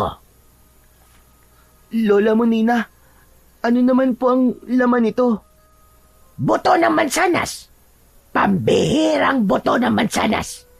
Ang bawat buto na yan ay katumbas ng isang granada. Maaari mong gamitin yan para pasabugin ang katawan ng mga aswang. Balit, bagay maingat ka sa paggamit yan dahil maaaring maapektuhan din ang kahit na sino sa pagsabog. Lola Monina, hindi ko po akalain na ang buto pala ng mansanas ay may pambihirang katangian laban po sa mga aswang. Tama ka, Jordan. Hindi lang yan alam ng ibang tao. Dahil bibihira ang taong binibigyan ng kaalaman tungkol sa mutya ng mansanas. Bigay kay Tia Monina, kaibigan niya Engkanto. Ha? Bigay po sa inyo ng engkanto? Totoo po ba yun? Oo, Jordan. Tama si Enteng. Minsan ay may isang engkanto na humanga sa akin. Nang nakatira na ako dito sa gubat, naging malapit kaming magkaibigan. At yan ang iniregalo niya sa akin. At ngayon naman po, ipinagkakatiwala niyo na po sa akin to, Lola Monina? Tama ka uli. Dahil nararamdaman ko ang kabutihan ng puso mo, Jordan. Nang ipaanod ka sa ilog at nagawang makaligtas, ay katunayan lamang na hindi pa panahon para mawala ka sa mundo. Dahil meron ka pang ibang misyon, at yun nga ay ang maging kasangkapan para lipulin ang mga masasamang nilalang na nanggugulo sa inyong baryo. Kaya naman alam kong maaasahan ka at mapagkakatiwalaan, Jordan. Maraming salamat po, Lola Monina. Hayaan niyo po. Gagawin ko po ang lahat ng aking makakaya para magbalik ang katahimikan po sa Baryo Domingo. Hindi yun dapat makuha ng mga nilalang na kampo ng kadiliman. Gawin mo kung ano ang tama, Jordan. Nandito lamang ako. Susuportahan kita. Sa binitiwang salita ni Lola Monina, ay lalong nagkaroon ng lakas ng loob ang bata. Alam niyang hindi siya nag-iisa sa kanyang magiging laban. Kaya naghanda na si Jordan para bumalik sa Baryo Domingo. Dala niya ang ilang bote na may nakababad na buto ng mansanas, maging ang nasa maliit na supot. Yun lamang ang kanyang gagamiting sandata, laban sa mga kampon ng kadiliman na aswang. Pero pinili din niyang magdala ng kahit isang balaraw na ipinahiram naman sa kanya ni Enteng. Sige, okay lang na gamitin mo balaraw ko, Jordan. Saksak mo sila, ha? Oo, Enteng. Maraming salamat sa'yo. Gusto ko sana samahan ka eh. Kaya lang, ayaw ako payagan Tia Monina ko. Okay lang yun, Enteng. Sa kalaban ko to, ako lang ang haharap. Ayoko may madamay pang iba. Kaya tama lang si Lola Monina na dito ka lang kasama niya. Bantayan mo siya, ha? Oo ba? Iingat ka, Jordan, ha? Hintayin namin balik ka dito, ha? Oo, Enteng, pangako. At sa pagbabalik ko dito, magandang balita ang dala ko. Sige. Basta galingan mo, Jordan, ha? Tapos ingat ka lagi. Isang ngiti ng pasasalamat ang iginanti ni Jordan sa sinabi ni Enteng. Binitbit na niya ang bag na yari sa buri na pinaglagyan ng bote na may nakababad na buto ng mansanas at ilang gamit ni Jordan. Walang katiyakan kung saan siya tutuloy sa pagbabalik niya sa Barrio Domingo dahil hindi naman siya maaaring magtungo sa kanilang bahay na inangkin na nina Persida at Alfonso. Nagsisimula ng kumagat ang dilim nang makarating si Jordan sa Barrio Domingo. Sa kanyang paglalakad ay naririnig niya ang usap-usapan ng mga tao na nagmamadali sa kani-kanilang pag-uwi dahil nag-aalala silang abutan ng gabi sa daan. Kinatatakutan nila ang pag-atake ng aswang na walang awa at walang habas na nambibiktima. Naisip na ng bata kung saan siya pwedeng pansamantalang tumuloy. Doon siya pupunta para humingi ng tulong. Kagat na ang dilim nang sapitin niya ang bahay ng matalik niyang kaibigan na si Tikboy. Nasa likod bahay ang kaibigan niya at doon nakatambay. Hindi agad lumapit si Jordan dito. Nang makita ang kaibigan, lumikha lamang siya ng ingay at sumitsit. Nagpalinga-linga naman si Tikboy sa paligid at hinahanap ang pinanggagalingan ng sitsit. Inang ko po, naloko na. Hindi lang yata aswang ang meron dito sa baryo namin. Pati na rin yata malignong sitsit meron na rin dito. Ayaw kita makita sitsit ka. Tsak, may hypnotis mo ko. Tapos isasama mo ko sa inyong daigdig. Lumayo ka sa akin, sitsit ka! Patuloy naman si Jordan sa pagsitsit sa kaibigan. Pero sa halip na tumingin si Tikboy sa pinagmumula ni Jordan, ay pilit na inililihis ang paningin nito. Hanggang sa nainis na si Jordan, tinawag na niya ang pangalan ng kaibigan. Naku po, Diyos ko. Boses si Jordan ah. Kanina sitsit, ngayon naman multo. Ay, naku po. Pinagmumultaan ako ng kaibigan ko. Napikon na si Jordan dahil ayaw pa rin tumingin ni Tikboy sa kanya. Kaya napilitan na siyang lumapit, kaya sa paglapit ay napasigaw si Tikboy. Ang OA mo naman! May pasigaw-sigaw ka pang nalalaman dyan! Please lang, Pards. Huwag ka naman ganyan, oh. Huwag mo naman akong pagbultuhan. Baliw! Sira ulo! Anong multo sinasabi mo? Hindi ako multo, no? Totoong-totoo ako! Totoong tao, hindi multo! Hay ano, sige, kahit kurutin mo pa ako, hawak-hawakan mo pa ang kamay ko, buhay na buhay ako! Hala? Oo nga, no? Totoo ka nga. Hindi ka nga multo. At para patunayan ko sa'yo na hindi ako multo, heto! Aray ko naman. Bakit pinitik mo ang tenga ko? Para patunayan ko sa'yo na totoo ako. Oo na. Naniniwala na akong hindi ka multo. Ibig sabihin, hindi ka patay? Hindi, patay na ako, patay na. Bira naman to, hindi nga ako multo, di ba? Ibig sabihin, hindi ako patay, buhay ako. Saka sino ba may sabi na patay na ako? Yung kasi ang kumakalat na balita patay ka na daw. Kaya nga, wala ka na rin sa bahay nyo. Ang naroon na lang, yung dating asawa ng itay mo. Kasama yung bago niyang asawa. Kaya nga ako nagbalik, Tikboy, dahil sa kanila. Anong gagawin mo sa kanila? Basta, ay siya nga pala. Wala kasi ako matutuluyan Pwede bang dito muna ako sa inyo? Kahit ilang araw lang. Oo naman, tamang-tama. Wala si nanay at tatay. Umuwi sila ng Pangasinan. May kamag-anak kaming namatay Sila dalawa lang ang umuwi at iniwan ako. Wala kasi magpapakain sa mga alaga naming hayop Kaya pwedeng-pwede ka rito. Salamat, Tikboy Halika na, pumasok na muna tayo sa loob ng bahay. At marami tayong pag-uusapan. Matagal-tagal ka rin biglang nawala Teka, sigurado ka bang hindi ka talaga multo? Kung kaltukan kaya kita dyan. Oo na, naniniwala na ako sa'yo. Naganda muna ng pagkain si Tikboy para sa kanyang kaibigan. Pagkatapos kumain, ay nagkwentuhan ang dalawa. Ikinuwento ni Jordan sa matalik na kaibigan ang mga nangyari sa kanya. Pero ang hindi niya sinabi ay ang pakay niya kung bakit siya bumalik sa baryo. Bagamat alam niyang may idea na si Tikboy ng kanyang pagbabalik.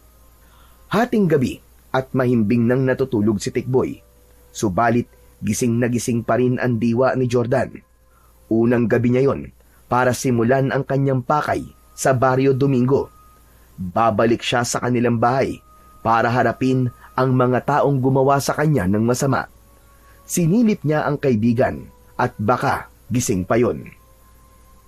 Nang matiyak na natutulog na ang kaibigan, ay binuksan ni Jordan ang bag na yari sa buri na pinaglalagyan niya ng kanyang dalang gamit. Kinuha ang isa sa 2 bote na binigay sa kanya ni Lola Monina. Tumungga siya doon at nilunok ang likido. Hindi kasarapan ng lasa. Napangiwi pa si Jordan. Subalit tiniis niya ang hindi masarap na lasa nun. Kung yun naman ang makakatulong sa kanya para sa gagawin niya sa gabing yun. Kakaibang lakas at pambihirang katangian ang ibinigay ng mutya ng bato ng mansanas kay Jordan. At yun ang kanyang kailangan. Tinahak na ng bata ang daan patungo sa kanilang bahay. Dala niya ang balaraw na maaari niya ring maging sandata laban sa mga aswang. Maging ang supot na may lamang mga buto ng mansanas. Habang naglalakad si Jordan, ay may kakaiba siyang nararamdaman. Pakiwari niya ay may nagmamasid sa kanya. Habang patungo sa dati nilang bahay na tinitirahan ni Persida. Maya-maya pa, nang malapit na siya sa kanilang dating bahay, ay humarang nga sa kanyang unahan ang ilang aswang asbo. Umaangil na tila asong nauulol. Nakahanda ang mga aswang upang atakihin na ang bata.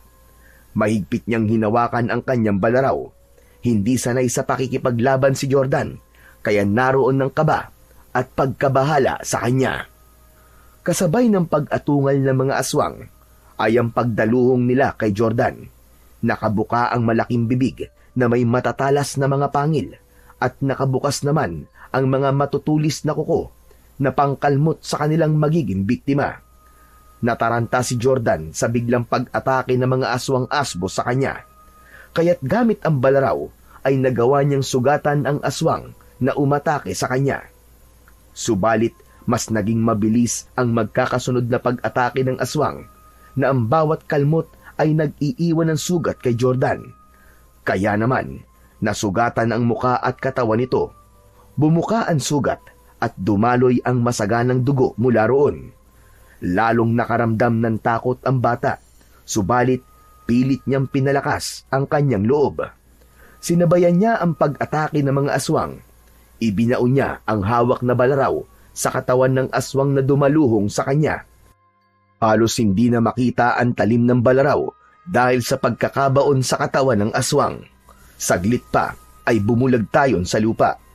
Agad niyang binunot ang balaraw at saka inatake niya ang isa pa. Ganon din ang nangyari sa ikatlong aswang. Ang lahat ng mga ito ay nagawang saksakin ni Jordan gamit ang sandata na kanyang hawak. Subalit napatay man niya ang mga aswang, ay puno naman ng sugat ang katawan ng bata. Naramdaman niya ang takot dahil nagdurugo na ang mga sugat sa katawan at mukha niya. Napaupo si Jordan habang pinagmamasdan ang mga aswang na kanyang napatay. Maya-maya pa, habang nakaupo at nagpapahinga ang bata, wala siyang kamalay-malay na may pagbabago na palang nangyayari sa kanyang katawan. Unti-unting naghilom ang mga sugat na likha ng aswang na umatake sa kanya. Naramdaman na lamang ni Jordan na nawala na ang kirot sa kanyang muka at katawan, at nang tignan niya ang kanyang braso at haplusin ang muka, naramdaman niyang wala na ang mga sugat na tinamo niya. Doon pa lamang niya naisip na totoo nga pala ang mutya ng buto ng mansanas na ang pinagbabara nun ay kanyang ininom. Panibagong sigla at lakas ang naramdaman ngayon ni Jordan, kaya hindi na siya nag-aksaya pa ng oras, kundi pinuntahan niya na kagad ang dati niyang bahay. Tahimik doon na tila walang tao. May pintuan sa likod ng bahay at doon siya pumasok. Buong akala niya ay walang tao dahil wala siyang ingay na naririnig. Kaya lamang sa kanyang pagpasok ay ikinagulat niya ang kanyang nabungaran sa loob nito. Akala ko kung sino ang pangahas na nagtangkang pumasok dito sa loob ng aking bahay. Ang kapal mo! Paano mo nasabing bahay mo to? Ako ang may-ari nito! Sa akin na ito ngayon. Saka di ba patay ka na, Jordan? Ni hindi ko alam kung paano ka pang nakabalik dito. Si Persida lamang ang nasa loob ng bahay ng mga sandaling yon. Wala roon ang kanyang kasamang si Alfonso. Pwes nagkakamali ka. Dahil buhay na buhay ako, Persida. At narito ako para maningil sa mga ginawa mo sa akin. Sa amin ng tatay ko. Ang tapang mo naman, bata. Baka hindi mo kilala kung sino ang kaharap mo. Kilalang kilala kita, Persida. Kalahi ka ng mga aswang na nakainkwentro ko kanina.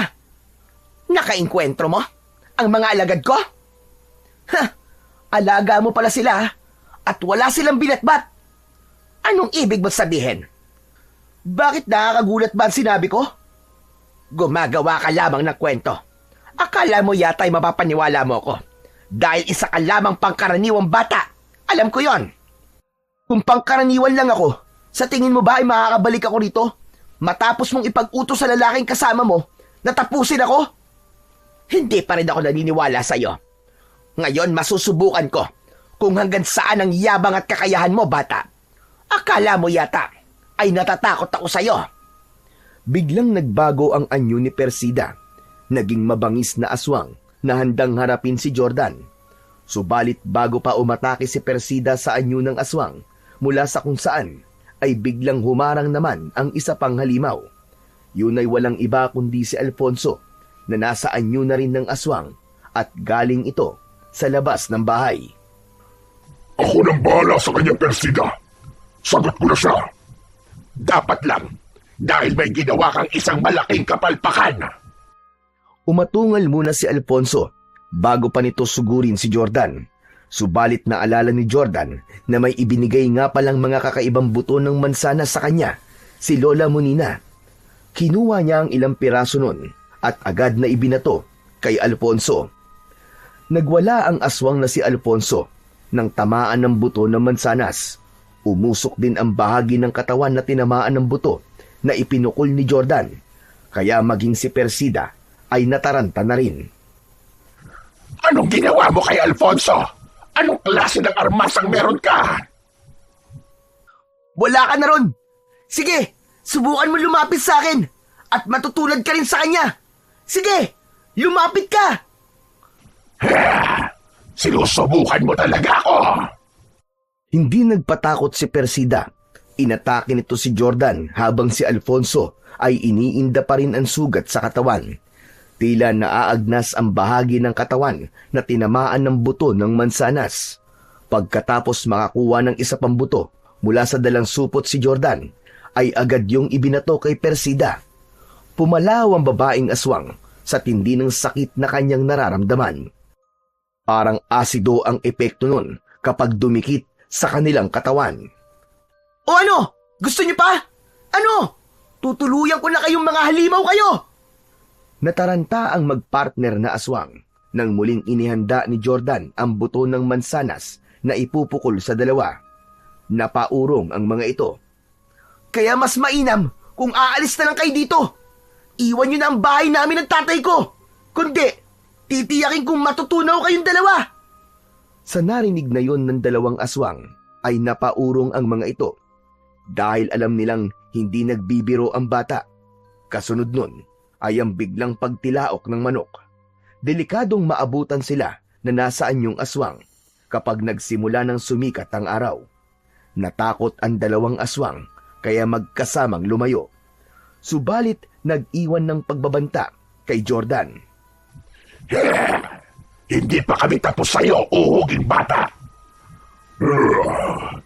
Babalikan ka namin at titiyakin namin ikaw at siyang malulusaw.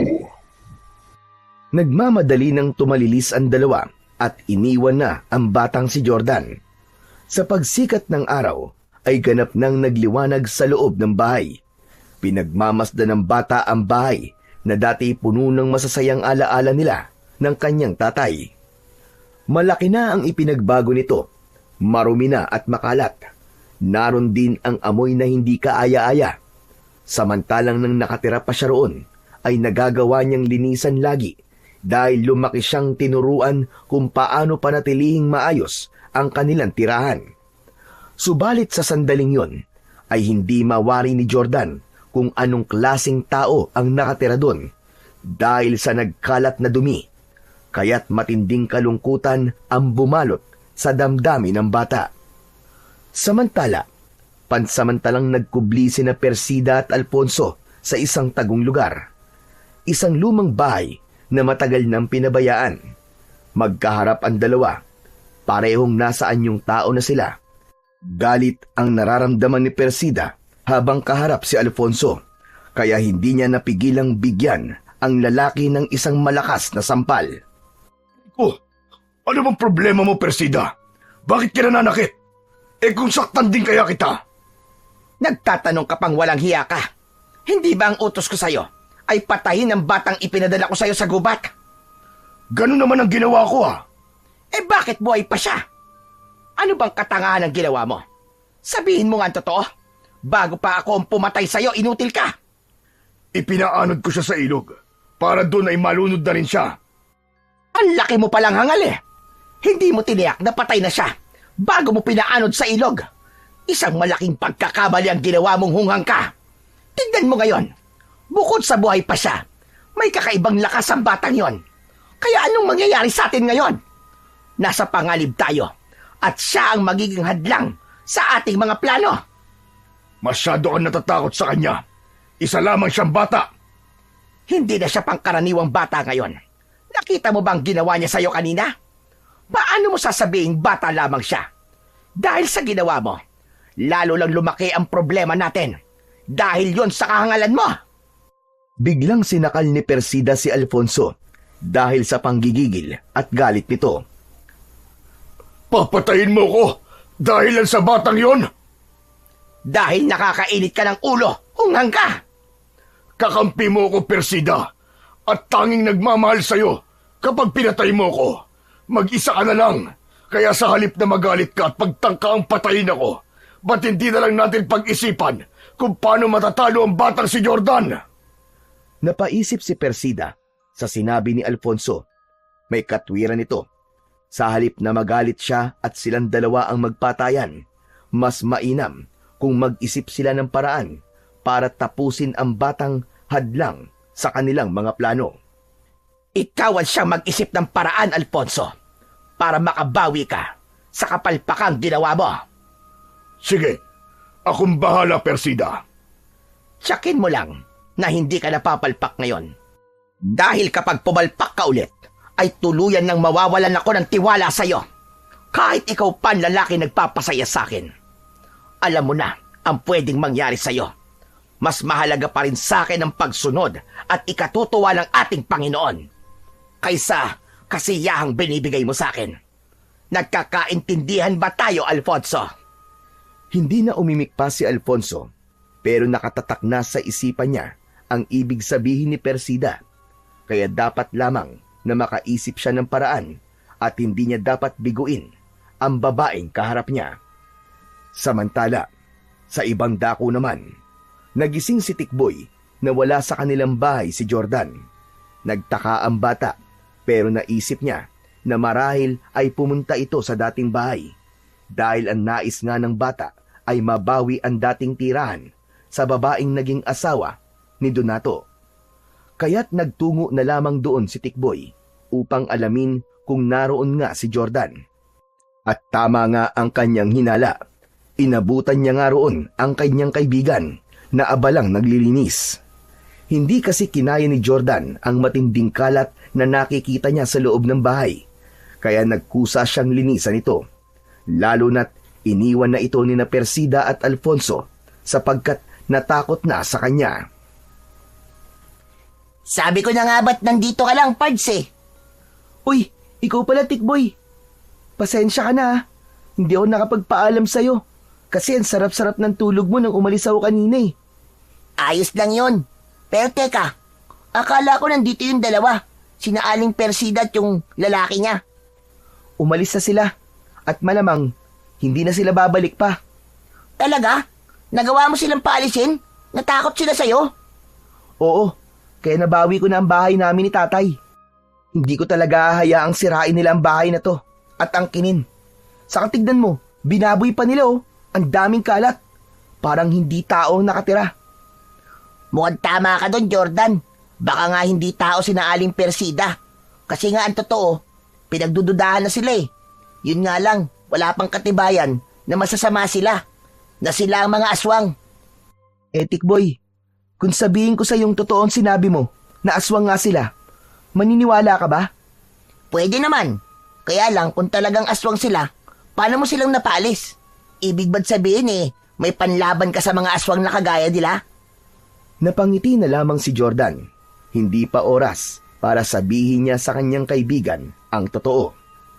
Nakakamiss din kasi tong bahay namin, Tikboy. Kaya dito muna ako. Sigurado ka ba? Baka kasi hindi ka ligtas dito eh. Huwag mo akong alalahanin. Kaya ko nang protektahan ang sarili ko. Balikan naman natin ang magpartner na aswang na sina Persida at Alfonso. Masayang ibinalita ng lalaki ang kanyang nabuong plano. Ipinaliwanag niya yon at dinitalye upang maunawaan ni Persida.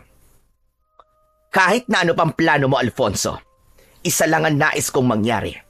Ang magtagumpay ang plano mong yan. At ayokong papalpak ka uli. Magtiwala ka sa akin, Persida. Matutuluyan na ang batang yon. Inaasahan ko na mangyayari ang sinasabi mo, Alfonso. Sabi ko naman sa'yo magtiwala ka lang sa akin. Gawin mo, Alfonso, at huwag puro yabang at salita lang. Kaya nang sumapit ang gabi, ay tinipon na ni Alfonso ang mga kauri nilang aswang. Isa, laban sa lahat ng mga kauri nilang aswang, ang magiging laban. Nag-iisa lang si Jordan laban sa kanila. Ang gagawin nila ay paliligiran nila ang dating bahay ni Jordan, kaya walang kawala ang bata. Kahit pa meron itong kakaibang lakas o ano pang sandata laban sa mga aswang, dahil sa dami nila ay mahihirapan ito, panigurado. Ganun na nga ang ginawa ni na Alfonso. Agad niyang sinabihan ng mga kasama upang maghanda at italaga ang kanilang sarili sa pagbabantay sa paligid ng bahay. Tahimik ang gabi at marahil natutulog si Jordan sa loob ng bahay. Kaya sa pagsikat ng maliwanag na buwan ay hudyat na rin yun upang sila'y sumalakay. Sabay-sabay nilang aatakihin ang bahay, kaya tiyak na matataranta ang bata. Nang magsimula na ngang sumikat ang buwan, kasabay ng pag-alulong ng mga aso sa Barrio Domingo ay ang pagbabago ng anyo ng mga aswang asbo na gaya ni na Persida at Alfonso. Nagbigay ng kakaibang kilabot ang sabay-sabay na pagbabago ng anyo ng mga aswang. Kasunod ay ang ingay at nakakakilabot nilang ungol. Narinig sa buong baryo ang nakakatakot na ingay na likha ng mga aswang asbo. Sa hudyat ni Alfonso ay magkakasunod silang lumapit upang paikutan ang dating bahay ni na Jordan. Lumalakad silang papaikot habang papalapit ng papalapit sa mismong bahay. Bukod sa mga nakapaligid na aswang, ay may mga bantay sa iba pang lugar upang tiyakin na hindi makakatakas ang bata. Subalit habang papalapit ang mga aswang sa bahay, ay tila wala pa rin nangyayari sa loob nito. Madilim ang bahay at tahimik doon. Dahil sa pagtataka ni Alfonso, na tila walang Jordan na lumalabas o kahit sumilip man lang sa bintana, kaya napilitan si Alfonso na pasukin na yon. Ganun na lamang ang pagtataka niya dahil wala nga sa loob ng bahay si Jordan. Nagngingit-ngit sa galit ang aswang na si Alfonso dahil pakiwari niya'y maiisahan na naman siya ni Jordan. Habang nakapaligid ang aswang sa loob ng bahay, ay isang malakas na sigaw ang kanilang narinig. Hoy mga pangit! Ako ba ang hinahanap nyo? Mga kadiring aswang! Halos sabay-sabay na lumingon ang mga aswang sa lugar na pinagmulan ng boses ni Jordan. Hindi sa bahay na yon nagpalipas ng gabi ang bata, kundi umuwi ito kina Tikboy. Ayon sa pakiusap ng kaibigan, kaya maling-mali ang kutob at naging plano ni na Alfonso para atakihin nila ng sabay-sabay ang bata na wala naman pala sa bahay nito. Muli, nabigo si Alfonso. Yan ang hirap sa inyong mga aswang eh. Hindi nyo ginagamit ang mga utak nyo. Mga hunghang! Sinusubukan mo talaga kung buwisit ka! Ikaw ang buwisit dahil sa ginawa mo sa akin. Napakasama mo. Katulad mo ang mga aswang na kasama mo. Nagpupuyo sa galit si Jordan. Alam niyang hindi niya kakayaning harapin ng sabay-sabay ang mga aswang kapag umatake ang mga ito. Kaya may paraan siya para lipulin ang mga kampon ng kadiliman sa isang paraan lamang. Konti na lamang natitirang buto ng mansanas, kaya hindi ko na to dapat masayang pa. Mula sa kinaroroonan ni Jordan ay mahigpit niyang hinawakan ang ilang piraso ng buto ng mansanas na gagamitin niya para tapusin ang mga aswang. Mabilis ang ginawa niyang pagtakbo papalapit sa kinaroroonan ng grupo ng mga halimaw. Saka isinaboy sa tumpok ng mga ito ang natitirang sandata. Nang dumikit sa katawan ng mga kampon ng kadiliman ang pambihirang buto ng prutas, ay nagsipagputukan ito kasabay ang pagkakaroon ng usok. Pumalahaw ang mga aswang sa tindi ng sakit na nararamdaman. Gusto namang makaligtas ni Alfonso, kaya ibig niyang tumakas. Pero sinalubong siya ni Jordan at buong lakas na inulos ang aswang gamit ang kanyang balaraw. Agad na umagos ang dugo mula sa katawan ng aswang na si Alfonso. Nagkakagulo at sumisigaw na ang ibang mga aswang dahil sa pinsalang lika ng pambihirang buto. Si Alfonso naman ay nagwawala habang lumalaki ang mga sugat sa katawan. Nakita naman ni Persida ang mga pangyayari at hindi siya makapaniwala na isang paslit na gaya ni Jordan ang gagawa ng ganong kalaking perwisyo sa mga kauri niyang aswang. Gaya ng nabitiwang salita ni Persida, ang magiging kapalpakan ni Alfonso ay magbibigay sa kanya ng parusa.